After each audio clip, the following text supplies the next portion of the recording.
no Evangelho de Lucas.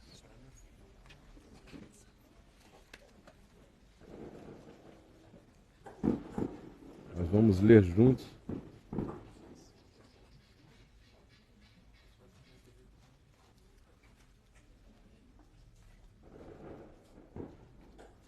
Meu coração chegou aqui com uma certeza imensa acerca do que eu desejava intensamente falar.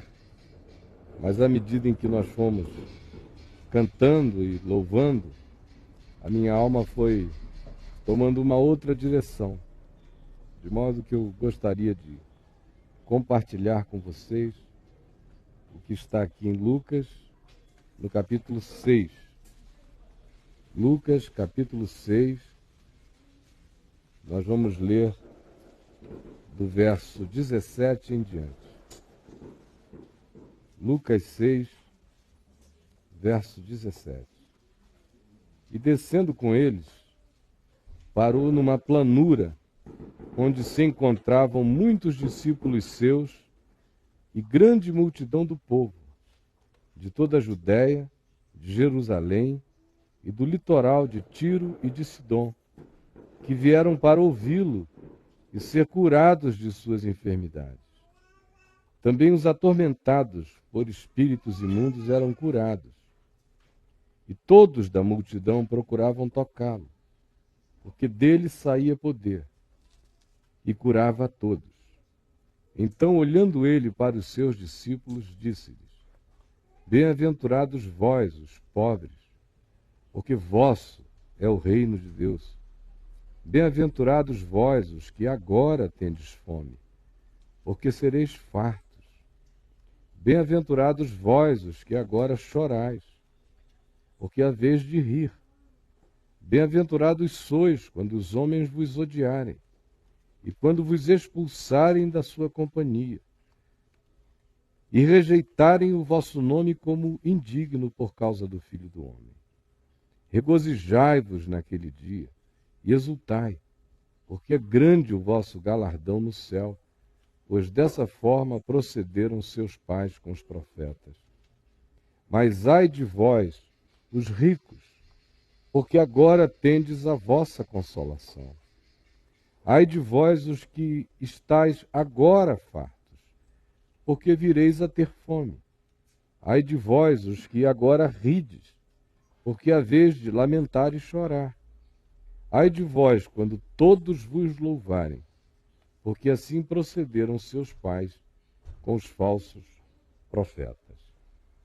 É interessante você observar como é que essa fala de Jesus, de acordo com o Evangelho de Lucas, acontece. Ela, que é por nós sempre ouvida nas bem-aventuranças, conforme descritas em Mateus, a partir do capítulo 5, aqui em Lucas tem uma objetividade cortante o que Jesus diz. Uma veemência, um peso e uma gravidade muito mais densos do que a arquitetura poética apresentada no Evangelho de Mateus. Isso tudo é precedido por um encontro de Jesus com multidões. Multidões que vieram desde Jerusalém até lugares fora das fronteiras de Israel, como da região de Tiro, lá da região da Ciro-Fenícia, no litoral norte de Israel, gente da Idumeia, gente que vinha hoje da Jordânia, lá de cima, da região do Vermelha, do Golfo de Acaba, gente vindo de longe, do Mar Vermelho para lá, para vocês terem uma ideia, para ouvi-lo. E a ansiedade dessas pessoas era tocá-lo, porque diz aqui que dele saía poder e curava a todos.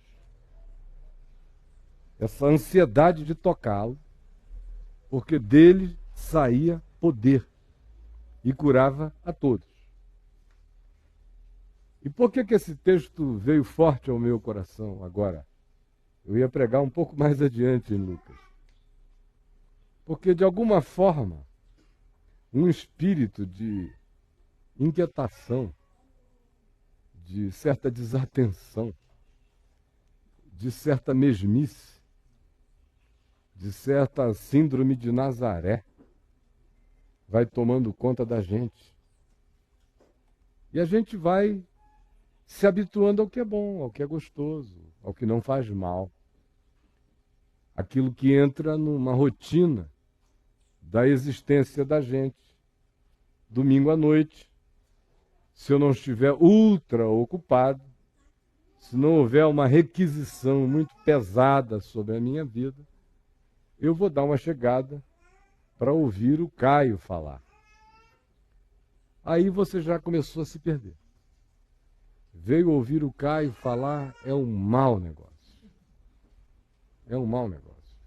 Eu já começo a me sentir um bode, um touro, um pombinho para sacrifício no templo. Já começo a me sentir uma relíquia, um holograma do Evangelho, da falação dele. Você já começou a perder o sentido das coisas. Isso é extremamente sutil. Porque quantos de nós, honestos e sinceramente, ao fazermos esse movimento de chegarmos a um lugar como este, o fazemos exclusivamente, ainda que haja razões secundárias, menores, mas nenhuma delas seja para comparar com o desejo de tocar e ser tocado por Jesus. Aí tem gente madura demais aqui que diz, isso acontece na minha casa, eu andando pelo caminho, ou em qualquer outro lugar, eu não preciso disso aqui. Eu pergunto, o que você está fazendo aqui então? Porque eu preciso disso aqui. Embora seja eu quem fale. Eu preciso do louvor comunitário, eu preciso sentir essa troca de energia, ela me faz muito bem. Mas, sobretudo, eu preciso desse adensamento de fé. Eu preciso desse encontro, por mais rápido que ele seja, uma vez na semana, mas da densidade espiritual que ele pretende produzir entre nós. Eu preciso dele porque Jesus disse que ele seria fundamental na nossa existência. Não essencial, mas fundamental na nossa existência. Essencial é conhecer a Deus e sermos conhecidos por Ele. É conhecermos Jesus em nós mesmos e vivermos por meio do Evangelho. Mas Jesus afirmou uma fundamentalidade no exercício desse encontro humano, coletivo, de fé, de adoração, de corpo, de organismo, de células vivas, adorantes, louvantes, encontrantes umas com as outras em torno do nome de Jesus.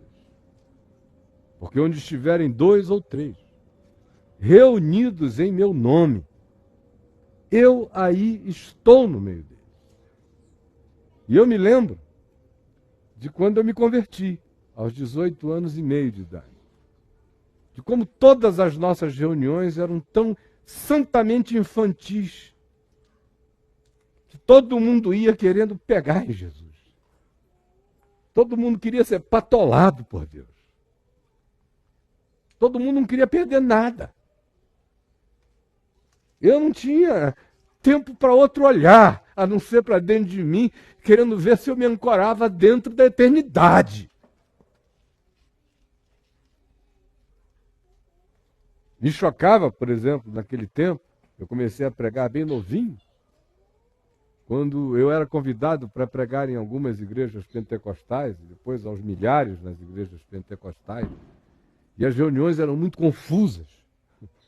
Todo mundo falando para o lado, criança correndo, pipa, pipoqueiro, não sei o quê. E eu olhava para aquilo e dizia, eu não sei como é que esse povo sobrevive aqui dentro. Eu não tenho nem alma para participar. Até no Maracanã, eu mando o cara ficar calado, às vezes, porque eu quero prestar atenção no jogo. Tem hora até para você calar a boca, rapaz, vai prestar atenção. Não dá para falar contigo, eu estou olhando para lá. Agora, vindo a um encontro desse, onde não existe um olhando para lá, a não ser olhando aqui, dentro de mim. Onde todo olhar para lá é olhar para longe, é olhar para fora, da Praça da Nova Jerusalém, do rio da água da vida. Eu comparo as ansiedades espirituais, ansiedade é uma palavra que eu uso aqui não no sentido pejorativo dela no Evangelho, mas de busca, de desejo por Deus, àquilo que eu noto hoje, e a sensação que dá é de que a gente se encontra para uma leve, light catarse psicológica. É um momento de ouvir umas coisas legais, organizar um pouquinho a cabeça, ser chocado pelas minhas contradições, na esperança de não ficar cínico, mas não com tanta determinação em relação a provar e viver o Evangelho. É uma chance, é uma oportunidade de encontrar gente legal, gente boa, gente que eu gosto. Não faz mal. Nunca ouvi o Caio ensinar nada ruim para a cabeça de ninguém, para a alma de ninguém, para a vida de ninguém. E em volta tem tanta coisa esquisita que lá é seguro.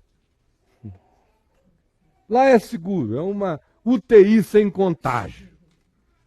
A gente entra, sai, pelo menos não tem falsificação no ensino. Não é por nada, não. É só porque eu aprendi as coisas certas e eu quero mantê-las certas dentro de mim. E eu pergunto, e é só isso? É para fazer manutenção das coisas certas? Há uma igreja que no livro do Apocalipse, no capítulo 2, que existia para fazer manutenção das coisas certas, a igreja de Éfeso. Mas acerca da qual Jesus diz, arrepende-te, senão eu venho a ti e removo do meio de ti a tua luz, teu candeeiro, porque tu te esqueceste do teu primeiro amor. Volta ao teu primeiro amor. Volta logo, volta correndo. É sutil o caminho do distanciamento gradual do primeiro amor. Especialmente quando a gente não se desvia. Quando a gente continua andando com os mesmos, frequentando os mesmos lugares, dizendo amém para as mesmas coisas, concordando com o Evangelho, aplaudindo as coisas que a gente acha legais. Dá uma sensação de que a gente está no caminho. Tem um movimento exterior, comportamental, relacional, de normalidade na caminhada. E aí, quando não há algum efeito trágico que nos coloque ante nós mesmos numa perspectiva grotesca que nos assuste, não havendo tal coisa, essa é uma receita gradativa também para o indivíduo ir esmorecendo no seu desejo interior de pensar que de Jesus vaza poder. Vaza poder. Todos queriam tocá-lo porque dele vazava, saía poder. Aí alguns aqui já pensam, bom, você está propondo que a nossa reunião tem uma intensidade de busca de cura divina, é isso que você está falando? Eu também concordo. Acho que no caminho da graça tinha que ter litros e litros de óleo, você vai tanto a Jerusalém, por que você não traz uns vasos de óleo de Jerusalém, genuíno, sem mistura? Aqui, bota litros de água do Jordão, salzinho do Mar Morto, que é para ter uma densidade, para matar o freguês, assim, com um pouquinho só.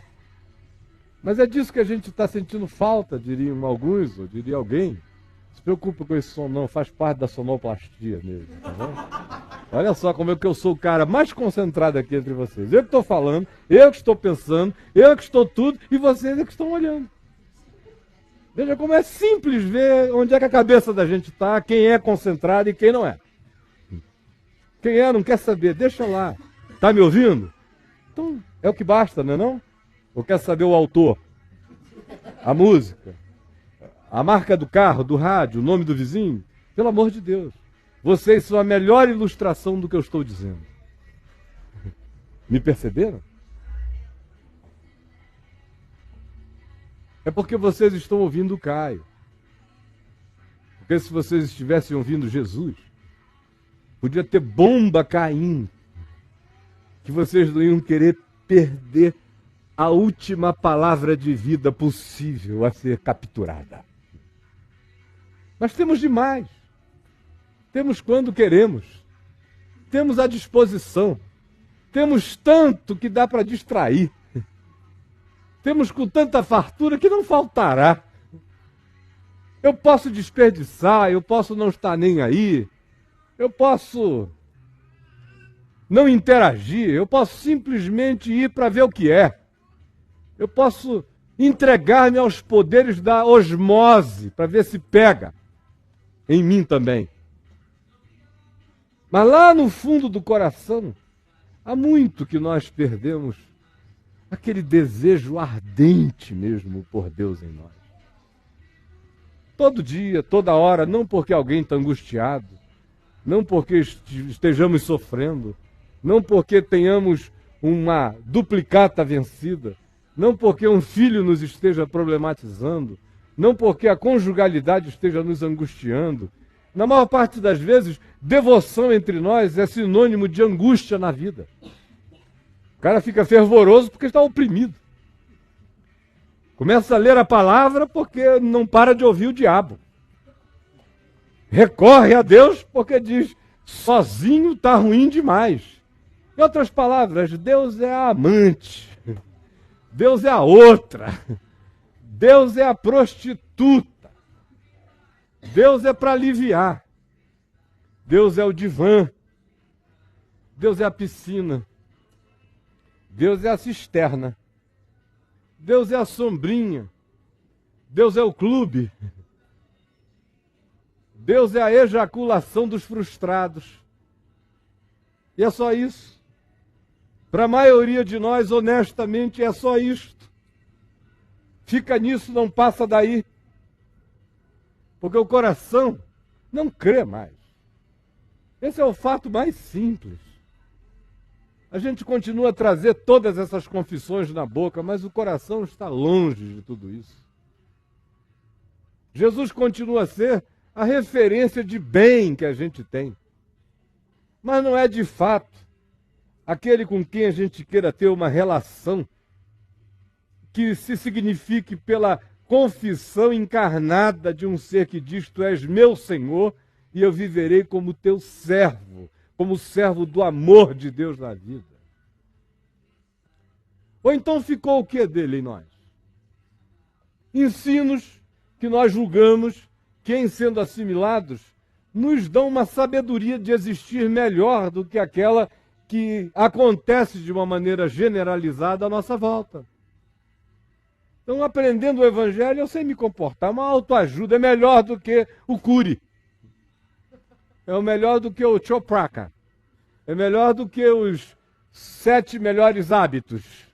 Qualquer livro de autoajuda é legal. A gente aprende a se comportar. A gente aprende a lidar com pessoas hostis. A gente aprende muita coisa. E aí, o Evangelho vai virando um conjunto de ensinamentos vividos por pessoas que têm uma espiritualidade de saduceus, que eram os sacerdotes do templo em Jerusalém, que não criam nem anjo, nem demônio, nem espírito, nem coisa alguma, malmente em Deus. Nós vamos ficando meio saduceus, comportamentalmente pessoas do bem. Somos olhados, observados, e as pessoas dizem, não, é um cara que não faz mal. Hoje em dia, quem não faz mal já é do bem. No Evangelho, quem não faz mal ainda não é do bem, ainda está no mal. Porque só não faz mal, mas é omisso. E sendo omisso, está no mal. É Jesus quem diz. Mas para nós hoje, se o cara não surtar, não roubar, não nos enganar, não nos esfaquear pelas costas, não cometer uma barbaridade, não for bizarro, já está do bem. De tão ruim que é a situação. E a nossa própria não vai ficando diferente. E essa foi uma das advertências que Jesus fez, quando disse tomem cuidado com aquilo que vai cercar e vai ser um fenômeno de natureza global, porque há de tomar a terra inteira. Tomem cuidado com as consequências das orgias, da embriaguez e das preocupações deste mundo. E ele não disse que era para tomarmos cuidado apenas com orgias, embriaguez e preocupação deste mundo. Ele disse, tomem cuidado com as consequências, porque ainda que você não esteja surtado, nem totalmente alterado, nem com a sua consciência dopada, nem embriagado por qualquer que seja o surto de existir, ainda que você não seja o agente ativo disso, ainda que seu coração não tenha se materializado de todo, ainda que essa situação de amortecimento da sensorialidade não tenha entupido você e você não seja o próprio ser a experimentar de modo objetivo isto, no entanto, serão tantos bilhões à volta da Terra provando isto, que Jesus disse, tomem cuidado até com as reverberações, até com o eco, até com as consequências, até com a emulação, com a vibração que vai estar no ar. Jung iria dizer, o inconsciente coletivo vai estar carregado disso. Você não precisa estar fazendo, você vai estar sonhando com isso, vai estar tentando penetrar teus poros. É airborne, viaja no ar. E é contagioso. E Jesus disse, tomem cuidado com isso. Agora olhe para você, na mesma medida em que eu olho para mim. E dentro de mim, com toda honestidade, me pergunto, se eu hoje sou um ser mais ávido por Deus do que eu era, com 18 anos e meio, quando eu o encontrei. E se não sou, o que foi que aconteceu?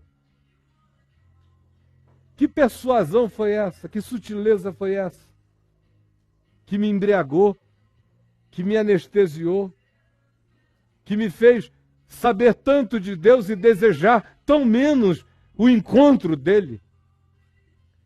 Aí você diz, bom, o que mudou na minha vida é que antigamente eu ia para as reuniões na expectativa desse encontro e hoje eu amadureci o suficiente para saber que eu encontro o dia inteiro, ao que eu digo amém e dizendo, tenha certeza que fui eu que ensinei isso a você. Mas não resolve nada. Pouca gente aqui soube disso antes de mim e não resolve nada. Eu tenho dezenas de livros dizendo isso, mas não resolve nada nem para vocês e nem para mim. Não basta saber disso. O que basta é não permitir que isso aconteça em nós. E esse não é um não negativo, não é um não que rejeita algo, é um não que, ao ser pronunciado, abraça o que é. E diz, eu quero recuperar dentro de mim a alegria de saber que de Jesus sai poder. Sai poder. Eu não sou um budista zen. Eu não estou aqui apenas para aprender a controlar as emulações da minha existência, a controlar as pulsões do meu ser, a buscar algum tipo de quietude adicional. Também isso. Mas, pelo amor de Deus, em Jesus a vida é muito mais do que uma negação. O meu céu não é um nirvana de impessoalidades. Eu serei mergulhado no amor absoluto, na pessoalidade total, porque o Deus que é Deus em Cristo é amor, é relação, é vínculo. É um convite a, ó Pai, que eles estejam em mim, assim como eu estou em ti, estejam eles em nós. É para nos embolarmos com Ele, é para o provarmos por inteiro. Não apenas na intimidade do nosso ser, quando a porta se cerra, no interior, na consciência, mas na coletividade. Na certeza de que dele vaza poder. Em que perspectivas é que eu gostaria que a gente pensasse nisso do ponto de vista coletivo? A primeira é esta que diz que vinha gente de toda parte encontrar com Jesus. E Jesus é o Evangelho e o Evangelho é Jesus, de modo que aonde o Evangelho genuíno e verdadeiro está sendo anunciado, no Espírito e no amor de Deus, aí Jesus está. De modo que Jesus não está menos aqui do que estava lá. Mas essa é a fé que em nós sumiu. É ou não é? Desapareceu isso na gente. A gente tem que ser honestos, minha gente. Temos que ser verdadeiros, minha gente. Ninguém veio aqui com aquela alegria de dizer, oba, eu vou ouvir Jesus falar comigo. Ou eu vou ser tocado pelo Espírito de Jesus. Ou há uma palavra de Deus para mim hoje. A maioria veio aqui dizendo assim, sempre tem uma palavra de Deus. Nunca ouvi o Caio falar loucura lá. Sempre tem. É como ligar na tomada, acender a luz. É normal. Não é não. Não é não. Não é não. É absolutamente anormal palavra de Deus no mundo sendo gritada com clareza. Não é normal. Deixou de ser faz tempo. Ficará cada vez mais raro. Mas o coração da gente está cada vez mais amortecido. Na mesma medida em que estaríamos e deveríamos ter consciência de que a nossa avidez por Deus deveria ser imensamente maior nesses dias do que em qualquer outro tempo, porque a era do gelo chegou. A primeira perspectiva na qual eu gostaria que a gente pensasse no significado desse e de Jesus vaza poder tem a ver com o poder anterior ao poder que acontece na hora do encontro. Primeiro, lá em Mateus 18, quando ele disse, onde estiverem 2 ou 3 reunidos em meu nome, eu aí estou no meio deles, ele falou de perdoar os irmãos, de ter um coração limpo de amargura, de ódios, de raivas, de antipatias, de sentimentos hostis, de vingança. Limpe o coração. Se você não tiver esse desejo de andar com o coração limpo, não haverá presença minha na sua vida nunca. Porque eu não habito o ambiente interior do ódio, da hostilidade, da malquerência, da antipatia ou da indiferença, ou da omissão perversa. É a primeira coisa. A segunda, reúnam-se em harmonia, em acordo, em sinfonia, onde estiverem 2, 3, em acordo, em torno do meu nome, no mesmo pensar, no mesmo sentir, com a mesma vontade, olhando para o mesmo Deus, com a mesma fé, com a mesma consciência da graça de Deus, no mesmo evangelho, cultuando a Jesus segundo Ele é. Onde estiver esse acordo, onde houver essa sinfonia, eu aí estou no meio deles. Agora, para que haja essa sinfonia, também é preciso que haja uma terceira coisa. É preciso saber que Deus está procurando adoradores. Deus está procurando adoradores. Essa é a procura de Deus pela terra. Aonde estão os adoradores? Nós fomos nos tornando adoradores, alguns de nós tão conscientes de que Deus é, que perdemos até a espontaneidade hoje em dia para ficarmos de joelhos sozinhos em algum canto orando. Deus conhece o meu coração, também tem a lhe dizer que eu ensinei isso a você. Você não sabia disso antes de mim. Agora, por que a gente não pode fazer barba, cabelo e bigode? Por que tem que dar o dízimo do cominho, do endro e esquecer as outras coisas? Por que a gente nunca consegue abraçar a coisa toda?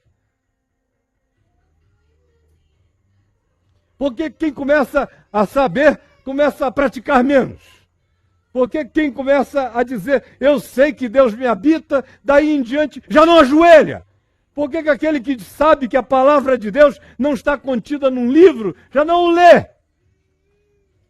Por que aquele que diz, eu sei que Deus está presente em todo lugar vive como se Deus não estivesse presente em lugar nenhum?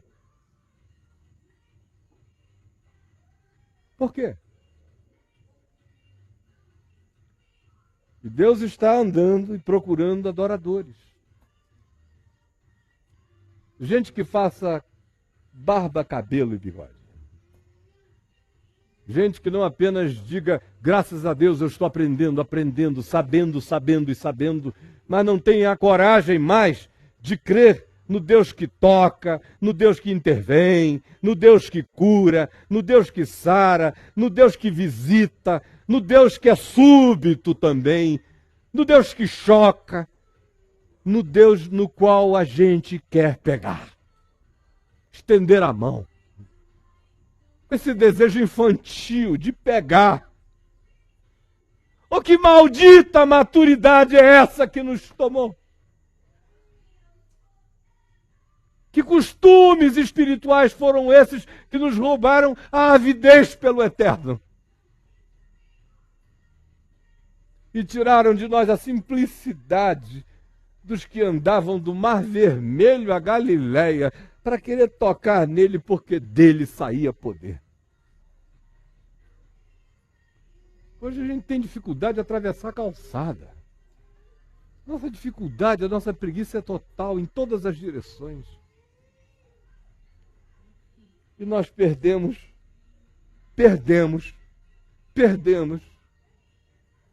esse desejo por Deus, essa fome de Deus.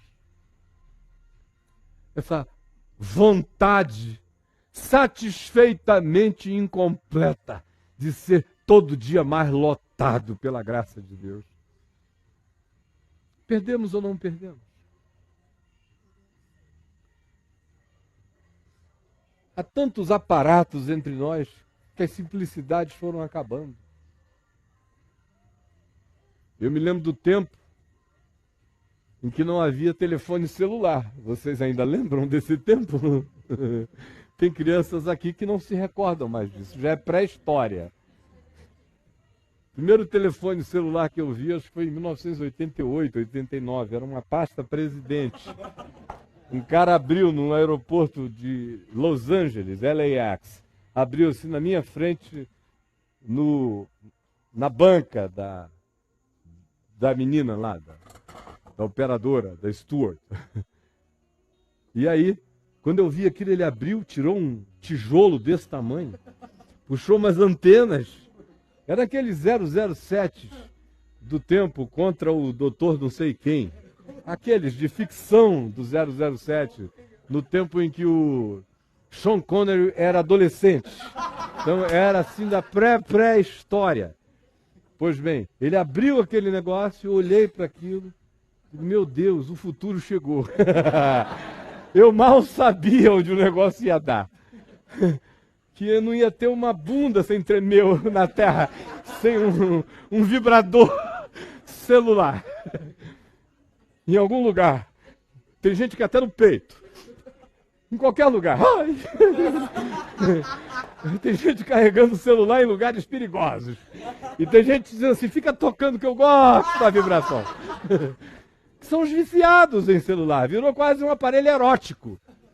Ai, meu celular. Esfrego o meu celular, o celular gostoso.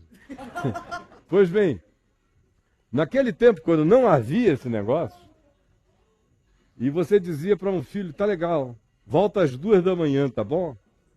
Tá. Aí você ali acordava, dava uma olhada, 10 para as 2, 2h, 2h10, uma tolerânciazinha, 2h30, pode ser. Passava de 2h40, cara, o joelho já estava no chão. Já estava no chão. Aí você diz, poxa, que pena viver naquela época, né? Eu digo, não, que pena que aquela época acabou. Porque pelo menos os pais desenvolviam relação com Deus orando pelo filho, não caíam na mornidão absoluta da interioridade despreocupada, porque ele mandou uma mensagem de texto dizendo, mamãe, fica tranquila que eu estou legal, papai, estou ótimo, estou na suruba, mas você não precisa saber não, estou aqui, aí tá todo mundo dormindo, aleluia, como a vida agora é boa. Não, você que virou cínico, e o seu filho e sua filha dissimulados.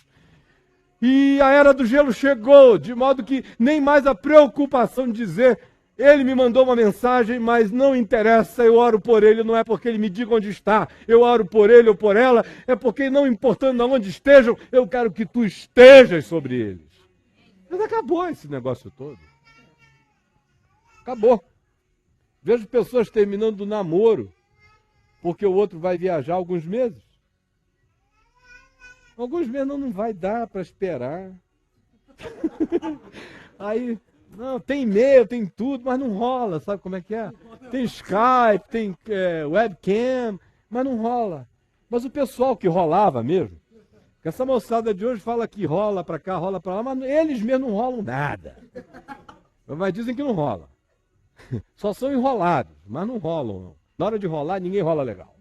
A moçada do tempo em que o tempo era tempo, aguentava. E homem virava mais homem do que macho, e mulher virava mais mãe do que qualquer outra coisa, e ser humano ficava mais humano do que se podia esperar, e paciência era desenvolvida, e perseverança era praticada, e o amor crescia e botava raízes. Hoje, se não for amor elaborado em laboratório, se não for transgênico, se não for desses que crescem artificialmente da noite para o dia, ninguém quer. Absolutamente nada. E com Deus é a mesma coisa.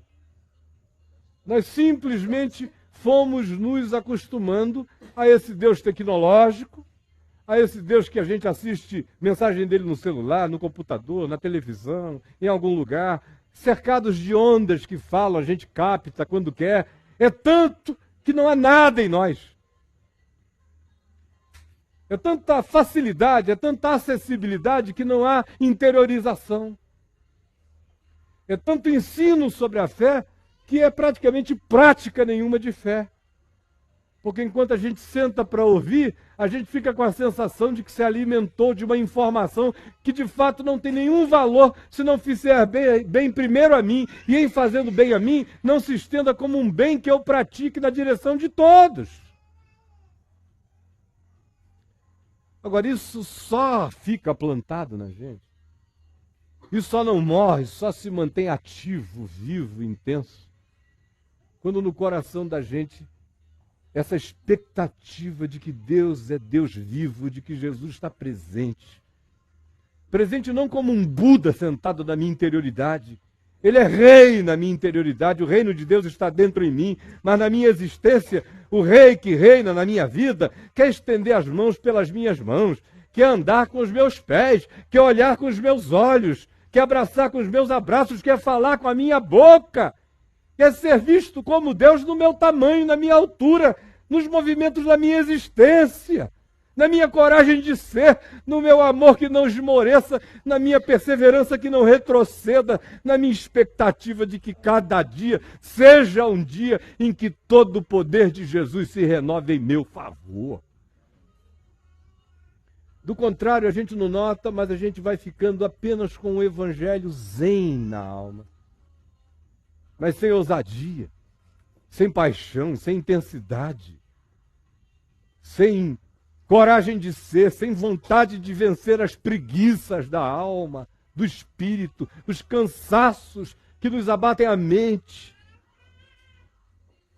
Há de haver dentro de nós a graça da renovação desse espírito dos adoradores para quem a cortina foi apenas retirada. Você lembra quando o primeiro Apocalipse lhe foi feito? Quando você viu pela primeira vez os encantamentos, as alegrias, o enternecimento eterno, a vontade de namorar Deus, de casar com Ele, de darmos-nos a Ele, de sermos dele, de ficarmos grávidos dele.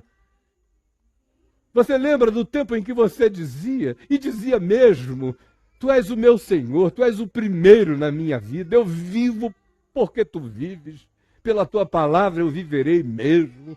Você lembra desse tempo?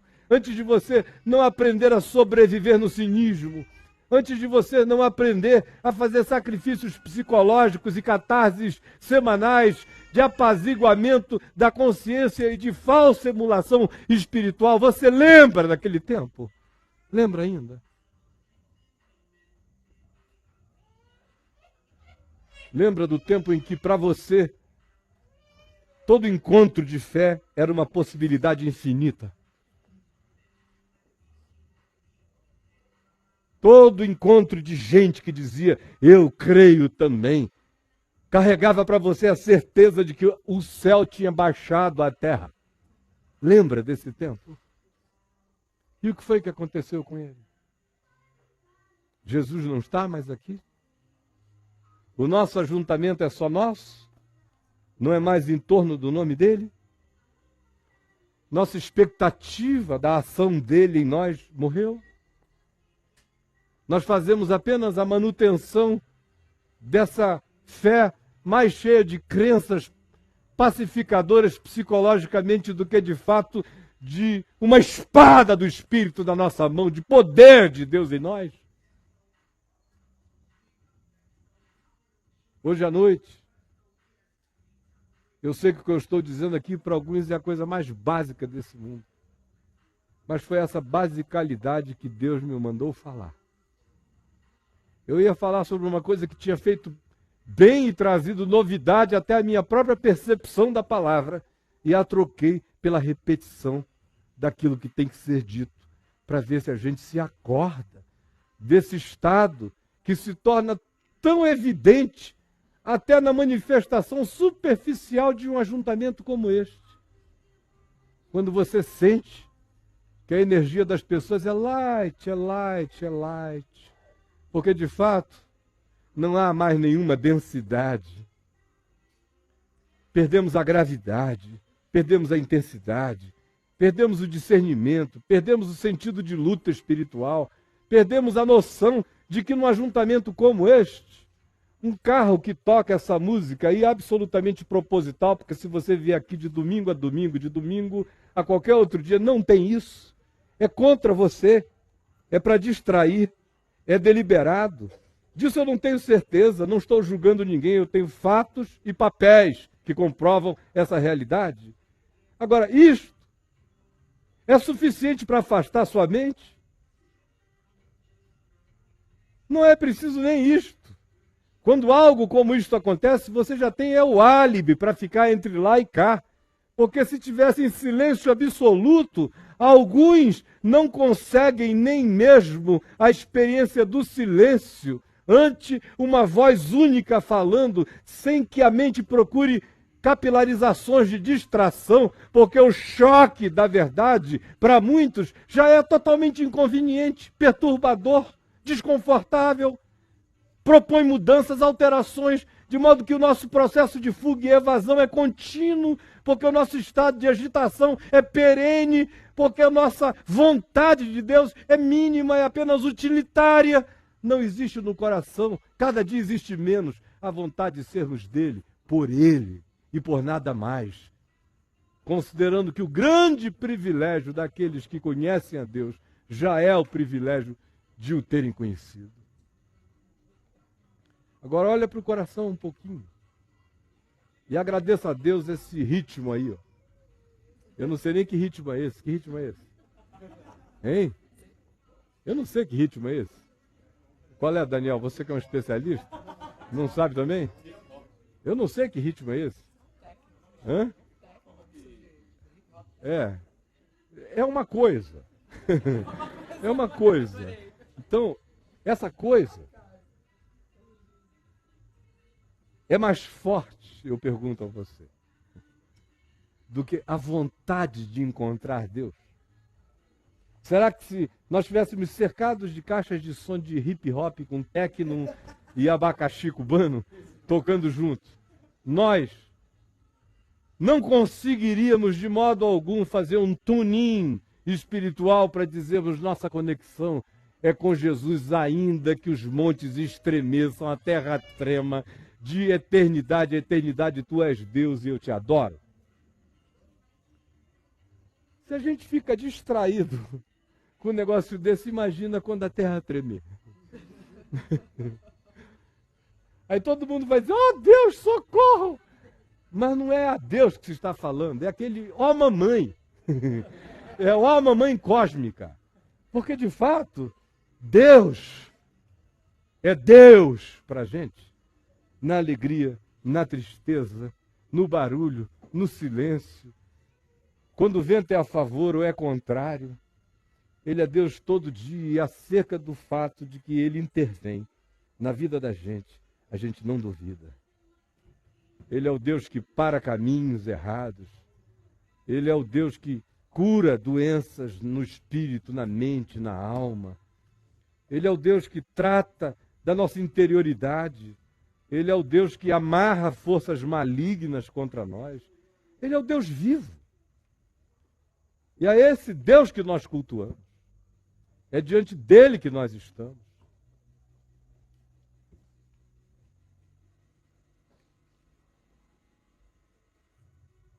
Ou não estamos?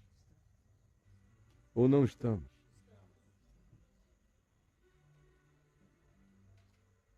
Então, se estamos, que estejamos mesmo. Qual é a sua expectativa? O que você quer? O que é que tu queres que eu te faça? Perguntou Jesus a alguns que o procuravam. O que é que você quer? Você me quer? Me tenha. Você me precisa? Receba. O que você quer comigo é a pergunta. O que você quer comigo? Pergunta Jesus a você hoje. Suas mãos se estendem a quê? Estendem-se ainda? Ou você já caiu de uma preguiça tão grande que você deita no sofá da sua alma e diz: Senhor, se tu quiseres me curar, fica à vontade para chegar.